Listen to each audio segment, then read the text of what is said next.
It seemed like the perfect move.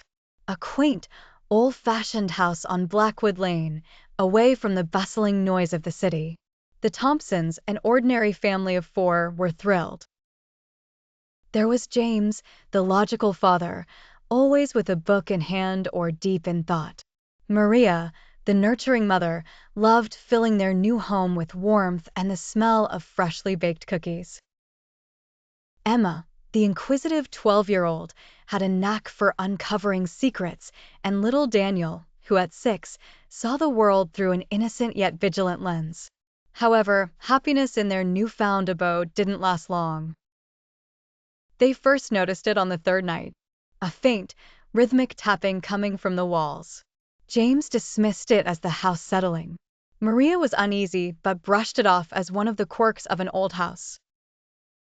Emma, on the other hand, was determined to find the source, while Daniel clung to her, eyes wide with fear. One evening, as the family sat for dinner, they heard it again, louder this time, a consistent knock-knock-knock booming through the house. The lights flickered briefly and a chill enveloped the dining room. James, trying to maintain his composure, decided to investigate.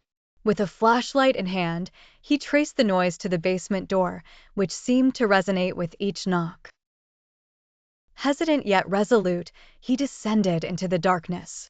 The old, wooden steps creaked under his weight. The basement was a relic of the past, cluttered with cobwebs and forgotten furniture.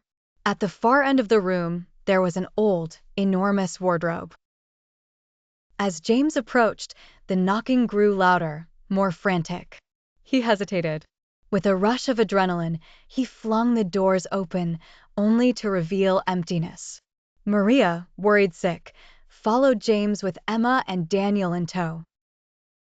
They found him standing before the wardrobe, its doors wide open, the knocking gone. Suddenly, they heard a whisper, a faint, chilling voice echoing, "Not safe, not safe." Emma, ever curious, noticed a trapdoor beneath the wardrobe. It was small and unassuming, almost like it didn't want to be found. With great effort, they pried it open.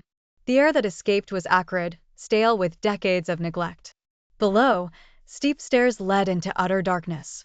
Emma, with her flashlight, led the way. The descent seemed endless. With each step, the air grew colder and the whispers louder. "Why did you come? Leave while you can." The basement opened into an underground tunnel, lined with claw marks as though some desperate creature had tried to escape. At the end of the tunnel, a large iron door stood, cold and foreboding. James, heart pounding, pushed the door open.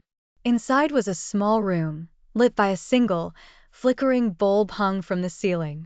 On a dusty table lay an old diary. The family gathered around as James wiped off the dust and opened it. The diary spoke of a family that once lived here in 1870. They too heard knocks, whispers, and saw shadows. One entry stood out. "The house is a beacon. It draws them in.